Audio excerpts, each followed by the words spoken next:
Hello, everyone. So, doing this before work. Woke up this morning feeling fine. Then Daniel Levy blew my mind. Explosive rant coming up in 5. Tottenham on tour. Well, everybody, woke up this morning, as I said, to loads of messages on WhatsApp, social media. The supreme one, the leader, the great businessman has come out and given an interview. And I'm going to dissect what I call the bullshit production that is this interview. Now, before I even go any further I pulled up some tweets from Spurs OTA, which covers the main topics, and I'm just going to dissect. But first of all, I've got to say to Mr. Levy, funny how you won't interact with the fans, or should I say clients. You don't interact with the clients, yet you'll speak openly and freely to your peers at Cambridge University. So what's that say?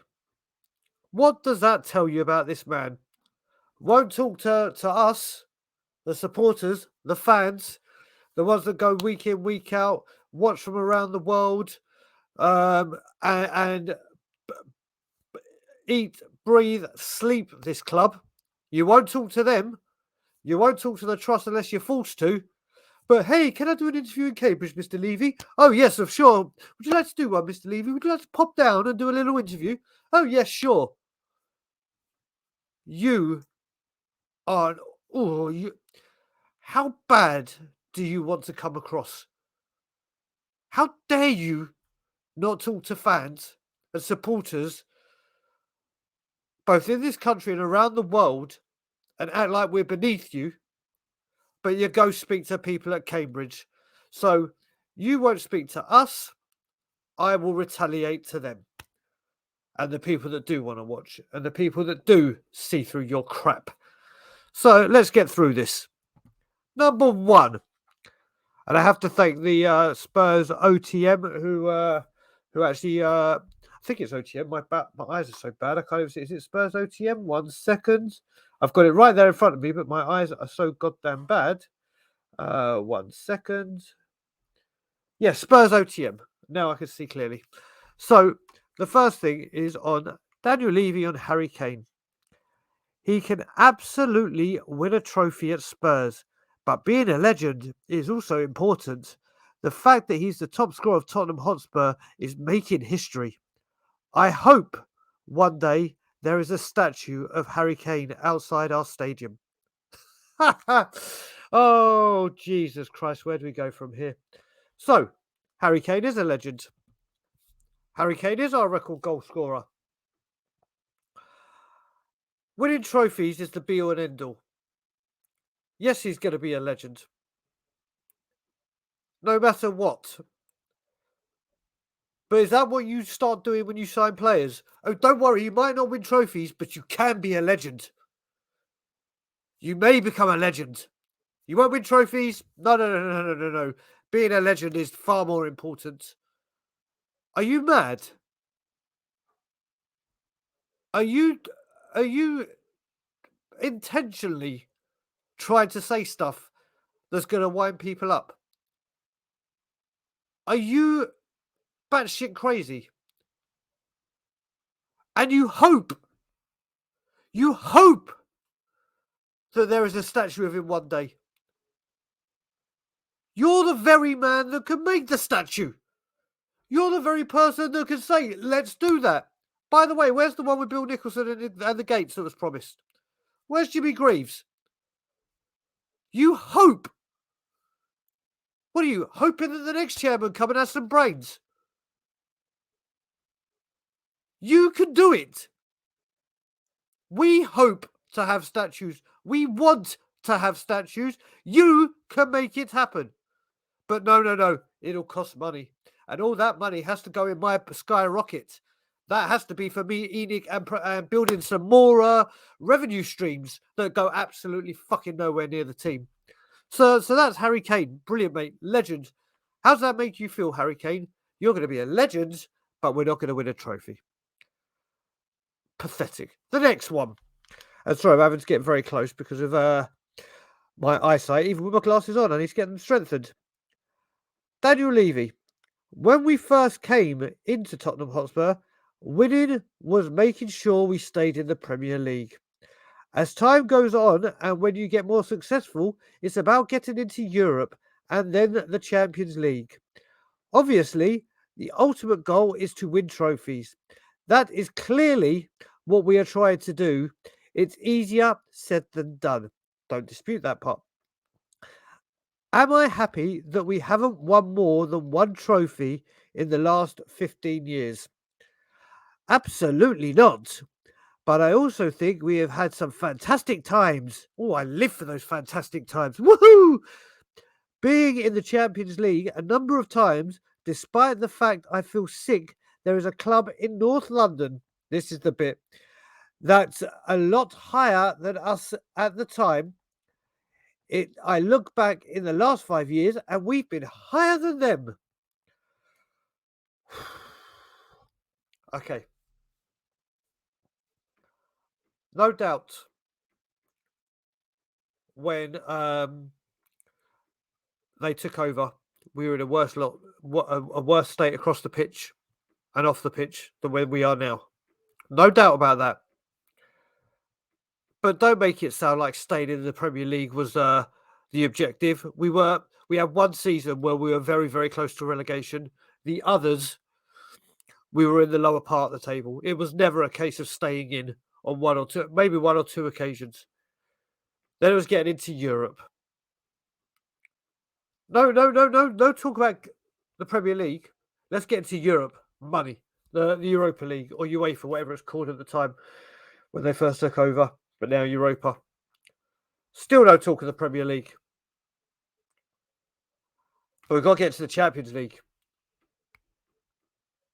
We've got to get into the Champions League. Money, money, money, money. That's all that is. That's all that is. It's sickening. It's sickening. I'm just going to bring it up again so I can quickly go through it. And then he says, it's easier said than done. I don't dispute that part. I don't dispute that part. But we've had great moments. Great moments. My dad, my late grandpa, who walked on water to me, was the greatest man to walk this planet, has told me many, many times about Spurs' glory days and the style of football and the trophies and the highs and the lows. Never once does he say to me, oh, I remember that great moment where we beat Crew Alexander 13-2 and it was our record goal-scoring game. No! He talks to me about the 61 double team. Or did talk to me. The 51 team. Bill next time. Or you name it. My dad will talk to me about Jimmy Greaves. My dad will talk to me about Alan Gilzean, Dave Mackay. And what they won. Not moments. Winning trophy teams. And the last bit, Jesus goddamn Christ. The bit about Arsenal. Yes, it really sickens me that that team from down the road is slightly above us. Slightly. We're struggling to qualify for Europe. They're on the verge of winning the league, or very close to winning the league. Man City could obviously, but they're right up there and still in with the chance. And you want to talk about 5 years being ahead of them. Well, in those 5 years, they've won 2 trophies, albeit one being the Community Shield, one being an FA Cup. An FA Cup we have not won now for 31 years. 32! 32 years. And when we did win it 32 years ago, we're the first team to win it 8 times. Arsenal have now won it 14. Let that sink in. And then Daniel Prick Fool Let's go back past that 5 years and go for the 15, 20 years beforehand, where they finished above us every single time and finished in the top four, winning leagues, FA Cups, getting into finals of Champions Leagues, getting far in Europe. Why do you talk about those times? I could make up a time frame as well. Let's go 15 years ahead or behind that 5 and see how many times they finish above us every single time. How many times they get Champions League every single time. Yes, us 5 years. Sorry, I did 10 there. God, 5 years. Oh, whoopee! Does that go into the catalogue of memories and moments? I can tell, please God, my nephews, and please one God, one day, please God, my child. We had a wonderful time where we finished 5 seasons in a row ahead of Arsenal. It was magical. It was wonderful. Jesus Christ. Next one. Daniel Levy being a tough negotiator. It shouldn't be seen as a negative. The fact I want to maximise the price for the benefit of the club because all the money goes back into reinvesting. Oh, Jesus. Jack Grealish, Bruno Fernandes, Dybala. I can keep going on. Suarez, Tevez, Cahill. Need I go on? Need I go on? Now, don't get me wrong, and here comes one of the compliments I always give you, and it's very, very rare, so listen carefully. When it comes to selling our main assets, our top star, the Luka Modric, the Gareth Bales, selling, you're a genius. The top star, you're a genius. Because you get the top dollar. That I cannot take away from you. But when it comes to selling the deadwood, you put the prices too high. You won't take a hit because of your goddamn ego. You won't. We've got so many players out on loan because we can't get rid of them because of A, they're crap, but you've invested the money badly. B, the price you ask is too high. And they're all coming back. They're all coming back. And being a tough negotiator shouldn't be seen as something bad. No club wants to deal with you. Not one.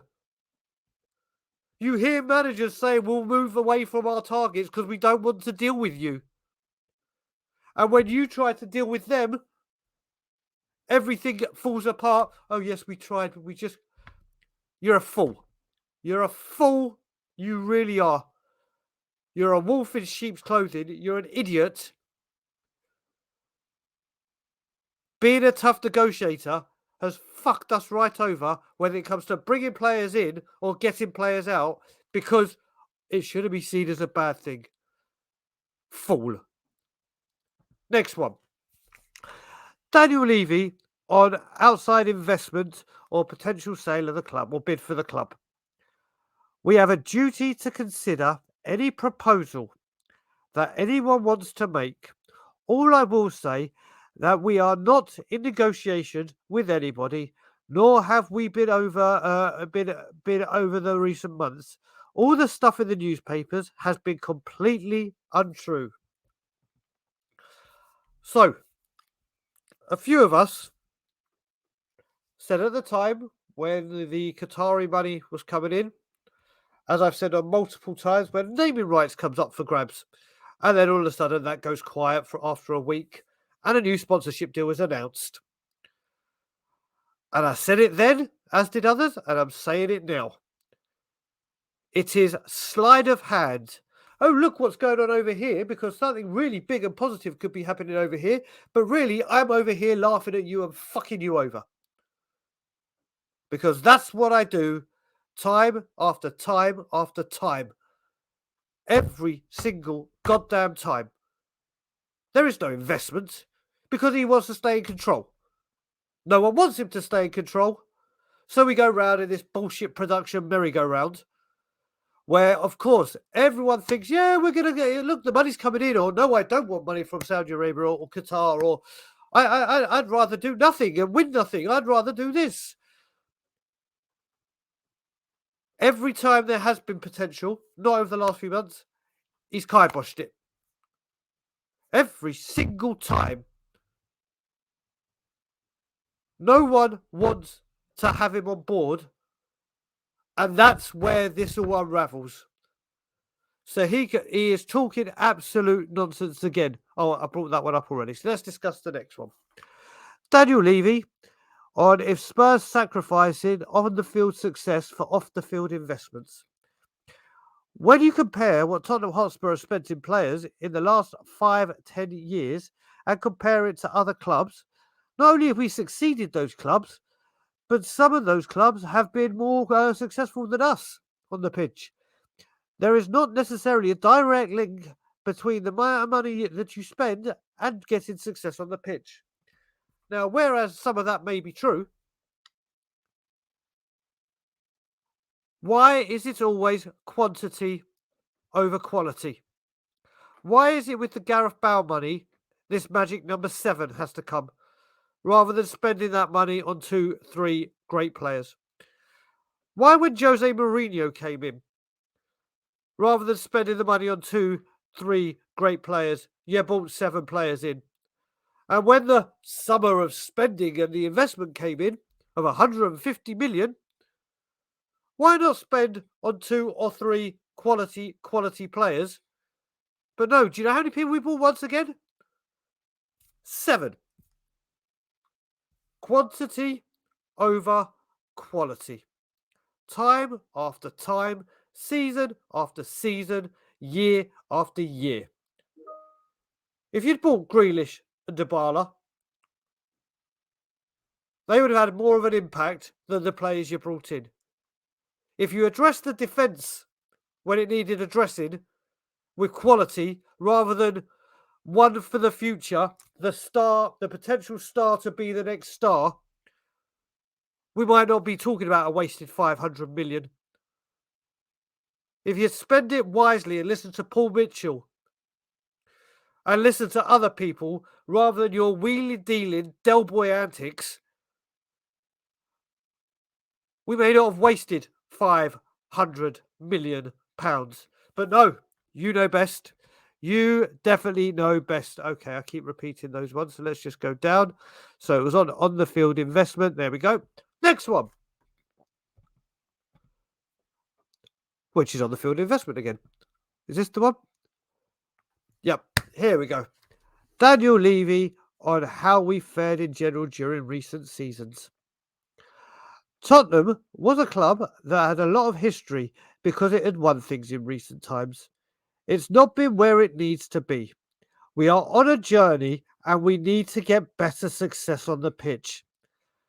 But we have been in the Champions League a number of times and almost got there. Winning the ultimate would have been the Champions League. Right. So, let me break this down. We used to have a history of winning things. It's not where it's been. We are on a journey.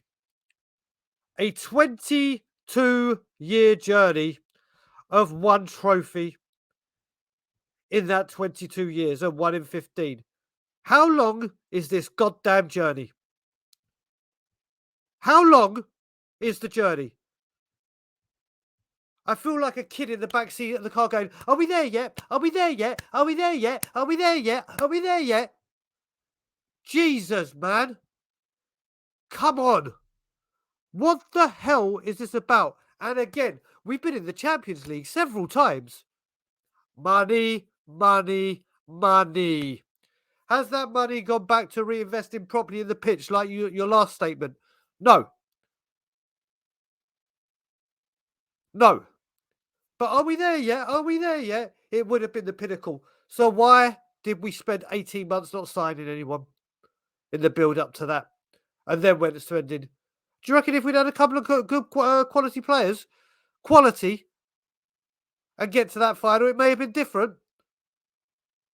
Who am I to say? Who am I to say? Next, Daniel Levy. Everything we've been doing in the stadium itself, like the NFL and Formula One, is really to expand revenue streams for the venue, and all the money gets reinvested in the team. Oh, I'm so happy I'm doing this video before work. I had to get this out before work. I don't care if that stadium is used 365 days a year, 24 hours a bloody day. I couldn't care. In fact, I welcome it to bring in brand new revenue streams that go absolutely nowhere near the football team and build up the property portfolio. Am I a mug? Are Spurs fans mugs? We don't believe it. There's always something, like when we don't qualify for the Champions League. Oh, we have to tighten our belts now because we haven't got European Champions League money coming in. But all these new revenue streams are. No one else is having concerts, boxing, skywalks. You see they're making excuses? I certainly don't. Two more slides in this bullshit production. This one he's spoken about. It's the shortened version from Romano of saying about the filth. So let's get rid of that one. And then we've got no, we've done it. We've done it. We're at the end of the bullshit production that is this interview. And I reiterate,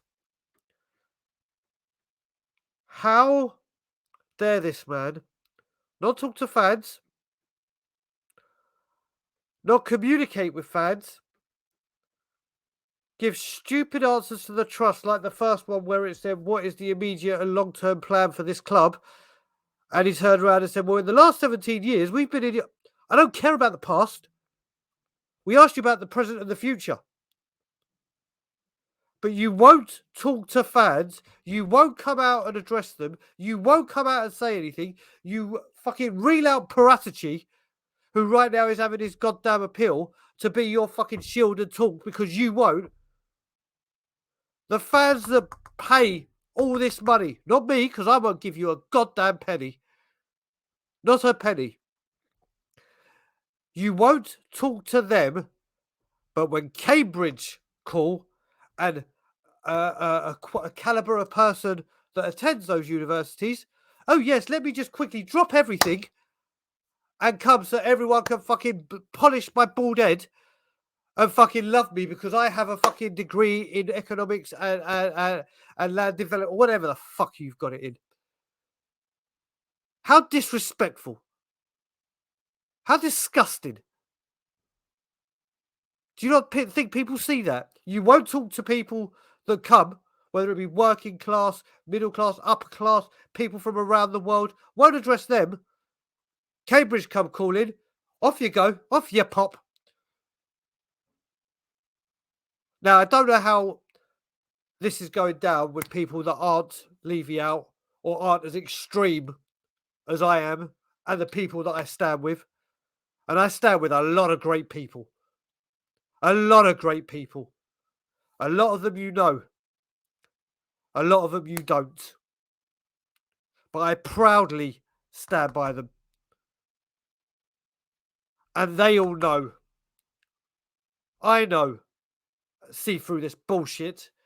So if you're not Levy out, that's your opinion. But how can this kind of stuff keep coming out and keep coming out and keep coming out? Look at the timing of this. He knows just how much heat is on him. He knows just how much banter is coming our way.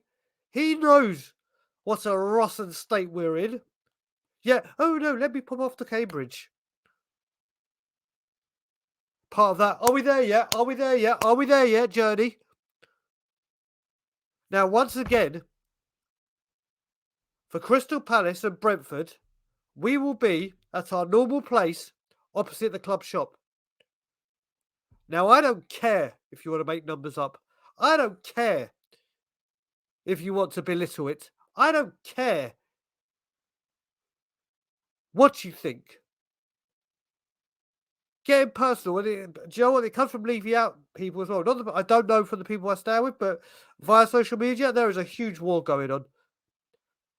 And some awful things being said back and forth from both parties. Both. But this needs to go. I mean, this is ridiculous. This is unacceptable again. So we will be there from 11 o'clock on each home game. We will hopefully be singing non-stop "We Want Levy Out" during the Manchester United game. How much more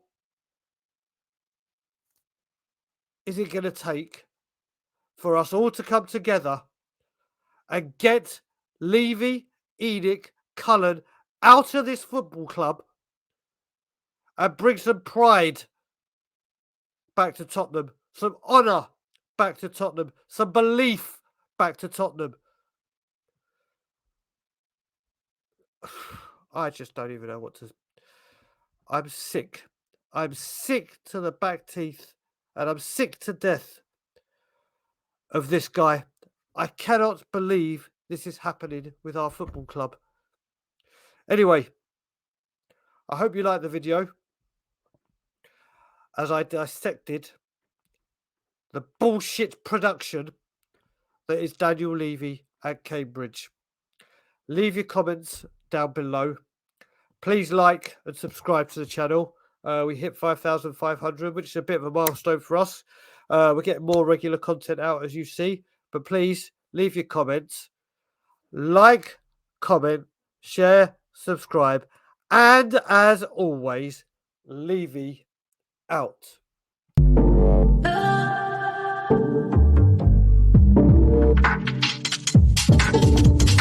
Tottenham